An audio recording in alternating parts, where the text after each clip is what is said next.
11. Benjamin Barber. A woman was at a Circle K convenience store in Ocala, Florida, shortly after midnight in 2020, when a man approached her and said he had something for her. He asked her to follow him, and they proceeded into a wooded area behind the store. Then, according to a sheriff's report, the man pulled a gun out of his pocket and pointed it at the woman's face. Later identified as a 30-year-old homeless man named Benjamin Barber, he said, "Look what I got. Will you help me get rid of it?" Afraid Barber was going to shoot her in the head, the woman ran out of the woods and back to the convenience store. But a few minutes later, Barber showed up at the store, approached the woman while she was standing outside, and threatened to drag her back into the woods and shoot her in the head. Security footage from the Circle K appeared to corroborate the victim's version of events. At the time, Barber reportedly lived in the woods where he lured unsuspecting women. But after being found at a home nearby the next day, he told a Marion County deputy that someone had given him the gun for self-protection, but said he wasn't supposed to have it because he's a felon. He admitted to being at the convenience store with the woman the night before, but denied pointing the gun at anyone or threatening anyone with it. Barber claimed that he only asked the victim to go to a nearby retention pond and discard the gun there, which he ended up doing himself. The deputy found the gun next to a guardrail at the retention pond, and Barber was taken into custody on several charges. And state prison records show that he served 1 year and 8 months in prison for assault with a weapon and being a felon in possession of a concealed gun. 10. India Chipchase. Leaving a nightclub in Northampton, England in early 2016, 20-year-old India Chipchase crossed paths with 52-year-old Edward Tenniswood. At the time, it was late at night, and India was highly intoxicated after drinking 6 Jaeger bombs. Just a few minutes earlier, she'd been seen slumped over at the bar. The bouncer got her a cab, but she jumped out of the vehicle after getting into a disagreement with the driver. Tenniswood then approached India and offered to help her get home safely. So they got into a taxi together, but India never made it home as Tenniswood had promised. Bystanders later told investigators that based on the way Tenniswood talked to India, they thought the two knew each other. Nothing seemed amiss about their interaction, so nobody saw a reason to intervene. The last person to see India alive other than Tenniswood was a neighbor who saw him helping the young woman across the street. The next day, police tracked the location of India's phone to Tenniswood's messy apartment, where they found her lifeless body beneath some plastic sheeting on a mattress. They tracked Tenniswood down at a nearby hotel, where he'd been drinking for 22 hours straight. In body cam footage that was captured when officers approached him, he could be heard saying, "I'm surprised you were so quick. You didn't take very long to find me." Tenniswood claimed that it accidentally throttled India during a consensual encounter and that he didn't mean to kill her. He said that they were having loving intimacy and that India had asked him to put his hands around her neck. According to his version of events, he didn't even realize India wasn't breathing when he went to sleep holding her in his bed. But investigators didn't believe his story and he was arrested for murder. Prosecutors accused Tenniswood of squeezing the life out of India and then leaving his apartment to get a kebab. They depicted the defendant as a jobless oddball and a habitual drunk who kept pictures of famous women in his apartment, including a British model who bore a striking resemblance to India. Tenniswood took the stand during his trial and repeatedly ignored the judge's order to keep his sentences short and relevant to the questions he was being asked. He dove into unnecessary detail and made outlandish claims, stating that he'd dated a famous supermodel. Luckily, the jury realized that Tenniswood lives in a fantasy world. He was convicted of India's murder and was sentenced to life in prison with a minimum of 30 years. And if he ever sees freedom again, he'll be at least 82 years old. 9. Brennan Walker. After oversleeping and missing the school bus one day in 2014, Brennan Walker tried to walk to his high school in Rochester Hills, Michigan by taking the same route as the bus. But he got lost and didn't have a cell phone to navigate with, so he knocked on a stranger's door in hopes that they could point him in the right direction. A woman answered the door and allegedly asked Walker why he was trying to break into her house. Walker tried explaining that he was just lost and seeking directions, but the woman kept yelling at him.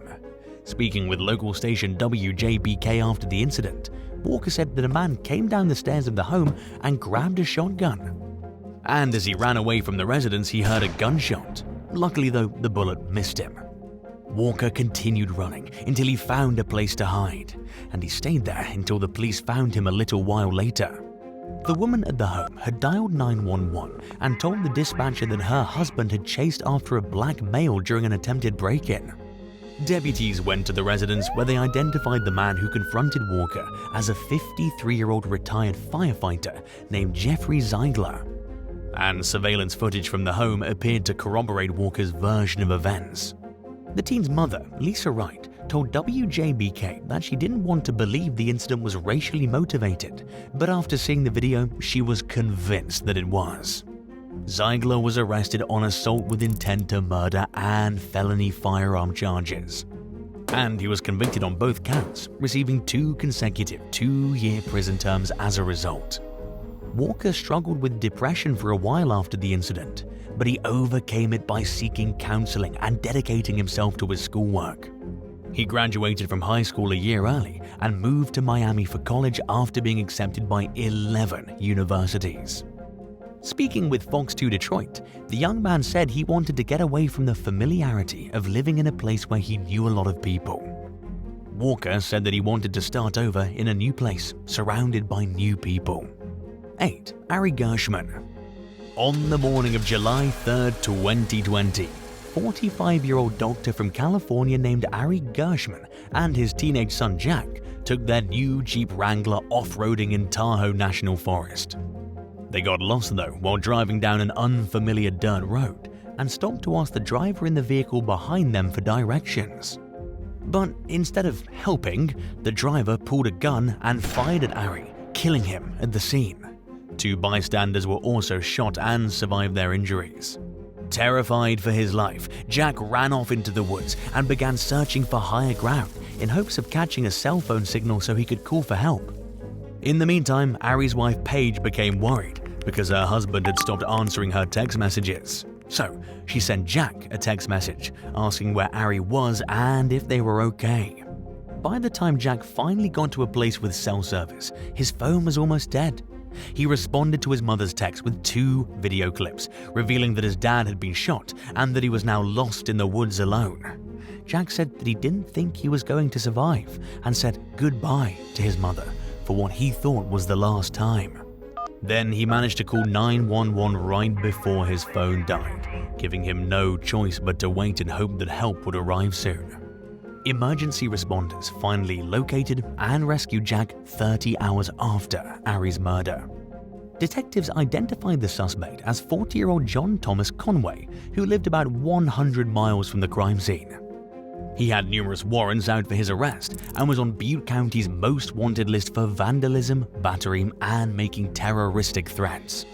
Police captured Conway after he sped through a checkpoint and tried to run over 2 officers. According to prosecutors, the shooting was completely unprovoked. The case dragged through the court system for the next 3 years as Conway underwent competency hearings and tried to get the case dismissed.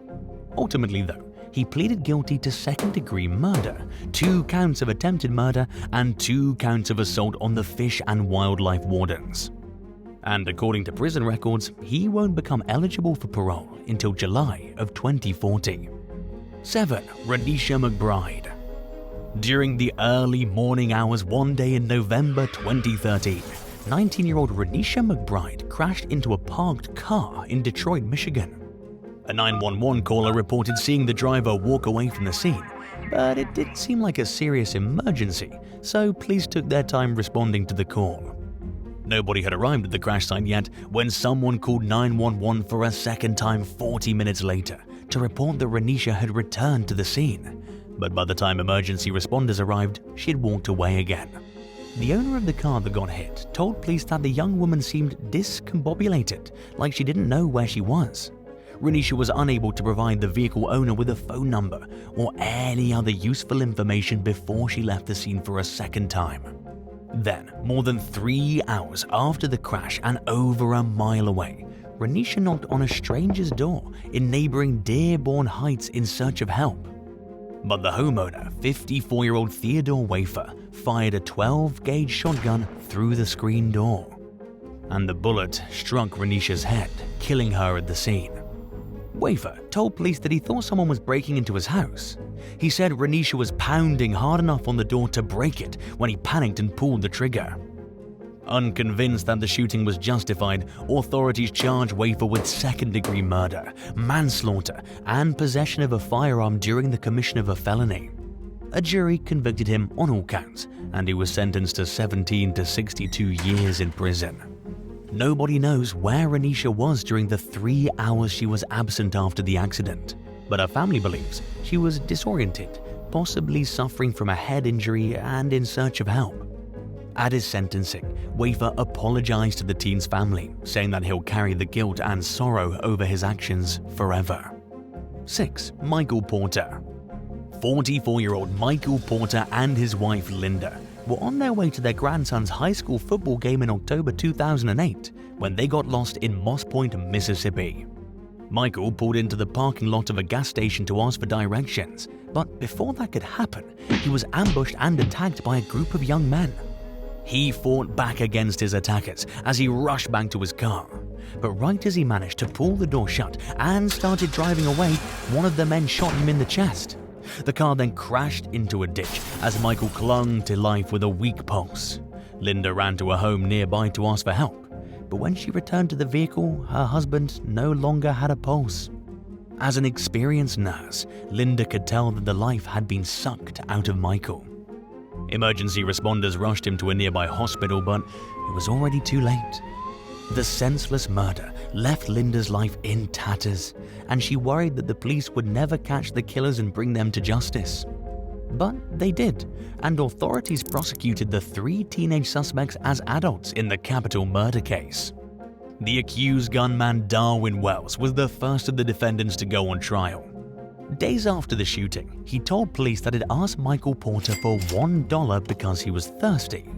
He said that Porter didn't respond, so he repeated the request, at which point Porter appeared to become scared and tried to get away from the teen.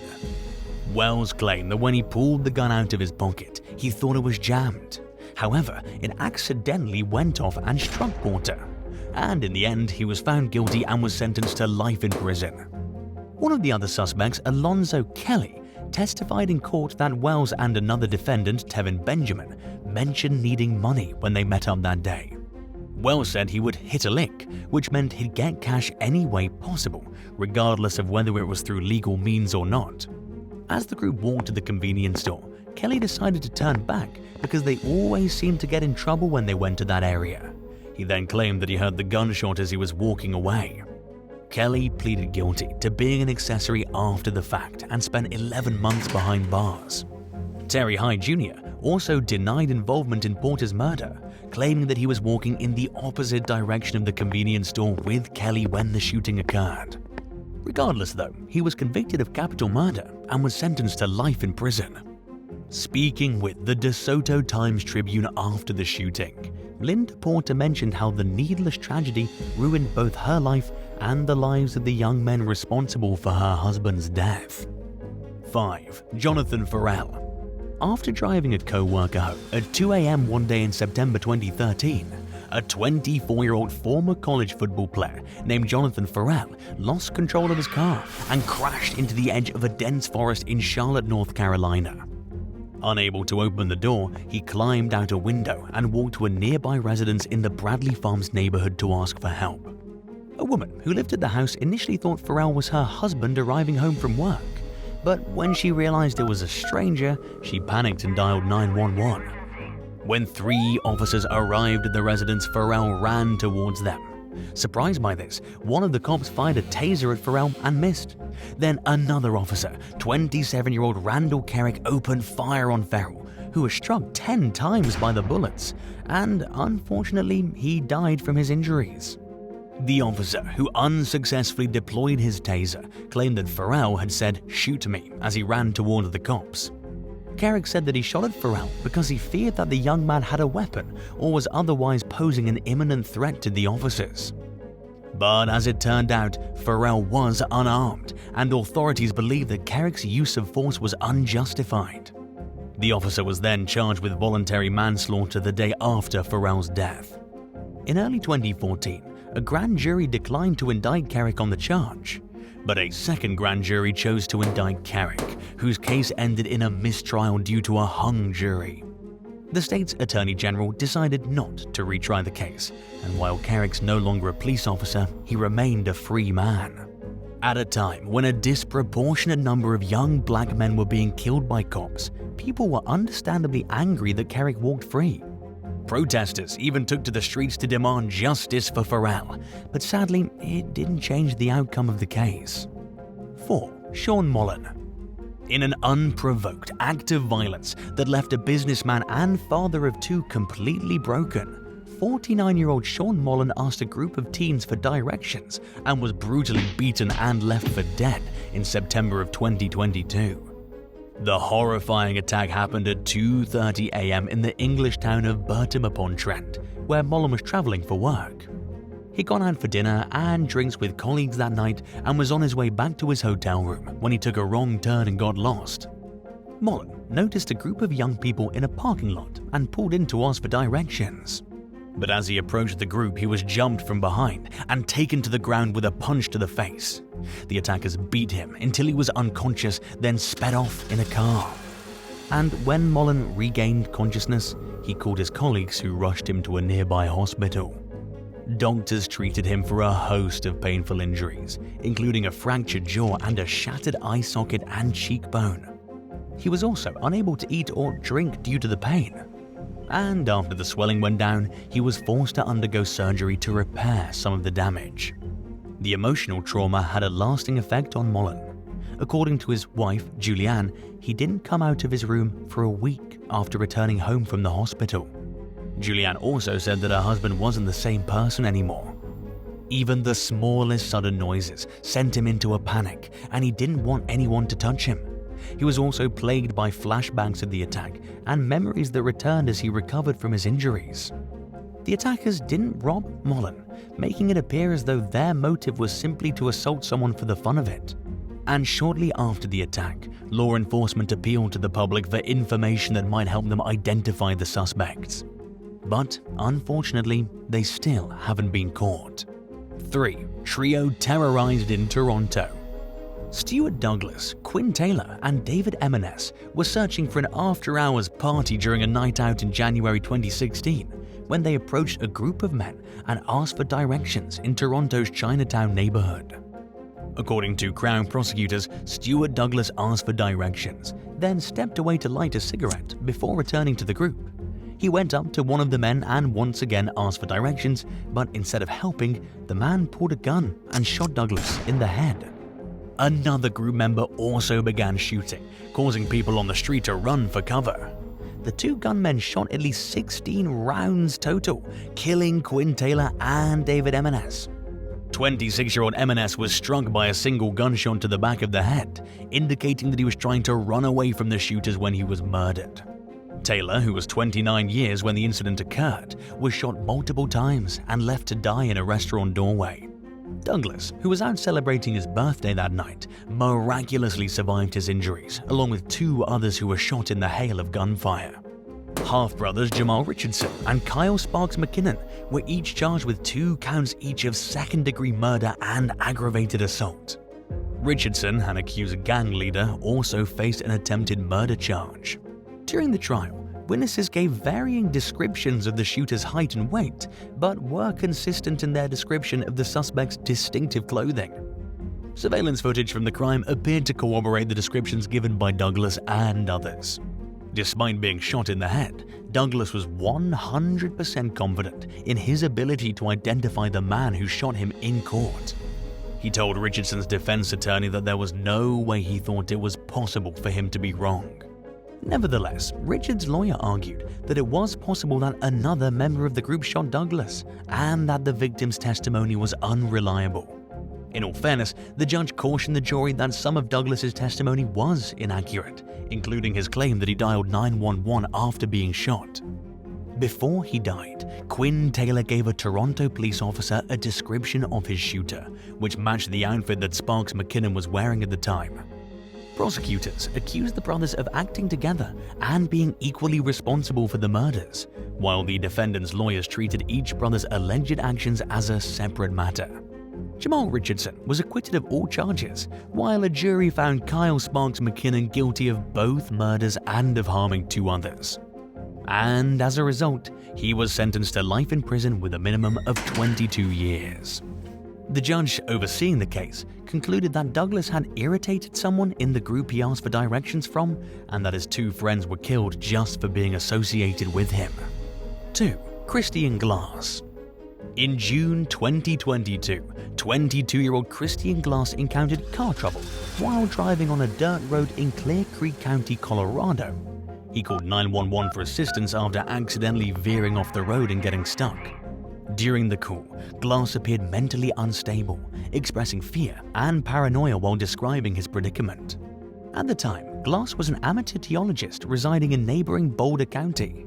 He mentioned having items including knives in his car from a recent trip to Utah, which could be perceived as weapons. But despite his reassurances that he wasn't dangerous and would keep his hands visible, Glass sounded distressed. Upon the 911 operator's request, deputies were dispatched to the scene after being warned about Glass's unstable behavior. Upon arrival, Glass offered to dispose of the potentially dangerous items, but the deputies instructed him not to do so and asked him to exit the vehicle. The man kept his hands visible, but he said he felt unsafe leaving his car. An hour-long standoff ensued, with Glass refusing to comply with commands to exit the vehicle. During the interaction, he displayed erratic behavior, making gestures like forming a heart shape with his hands and blowing a kiss to an officer. And as the situation escalated, officers from multiple agencies arrived on the scene. Sadly, the encounter took a tragic turn when an officer climbed onto the hood of Glass's car and others broke the passenger side window. In response, Glass grabbed one of his knives and refused to drop it, prompting officers to fire beanbags into the car. Even after being tased, Glass clung to the knife, leading to Deputy Andrew Bowen shooting several rounds at him, resulting in his death. The following day, an official statement claimed that Glass had attempted to stab a deputy before being shot. Glass's parents accused law enforcement of their son's murder and called for criminal charges against Deputy Bowen, who was back to work shortly after the incident. Police outcry was further fueled by body cam footage that raised concerns about the officer's use of excessive force. Deputy Bowen was eventually fired from his job due to an unrelated incident. And in the end, Glass's parents received a $19 million settlement from various local governments, marking the largest settlement for a police killing in Colorado history. 1. Marshall Curtis Jones. In January 2022, a family's worst nightmare unfolded in Oakley, California, when 24-year-old Alexis Gabe failed to return home after spending time with her ex-boyfriend, 27-year-old Marshall Curtis Jones. The family reported her missing the following morning, and her abandoned vehicle with the keys still in the ignition was discovered on the roadside. Evidence swiftly pointed towards Jones as the likely person behind Gabe's disappearance. Police found a small amount of Gabe's DNA in Jones's shower, with the shower curtain missing. Additionally, surveillance footage captured Jones disposing of a large, heavy garbage bag in his mother's garage and staying at various locations after Gabe went missing, which only fueled suspicions that he was involved. As time passed, it became increasingly evident to law enforcement and Gabe's family that she might have been killed. Despite not finding her body, they treated the case as a homicide and focused on Jones as the primary suspect. Approximately 4 months later, Jones's mother, Alicia Coleman Clark, was arrested for aiding and abetting. And at the same time, authorities pursued a murder charge against Jones. However, on June 1st, during an attempt to arrest Jones at an apartment building in Seattle, he was fatally shot by law enforcement when he charged at them with a knife. The district attorney also dropped the case against Alicia Coleman Clark, causing outrage among those who believe she may have critical knowledge about the location of Gabe's body or even assisted in covering up the murder.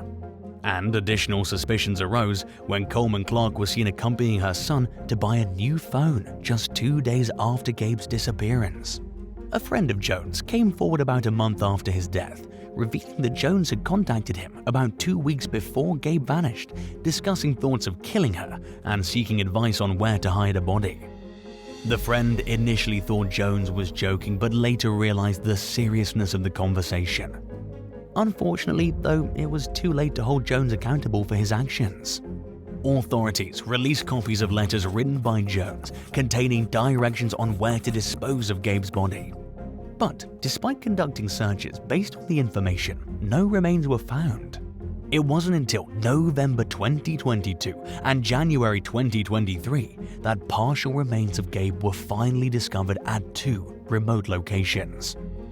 But currently, no charges have been brought against Jones's mother, which means the investigation continues. If you cross paths with a fighting couple in public and one of them asked you for help but the other threatened to hurt you if you called the police, what would you do? Let us know in the comments below. And if you like this video, be sure to give it a thumbs up and subscribe to the channel.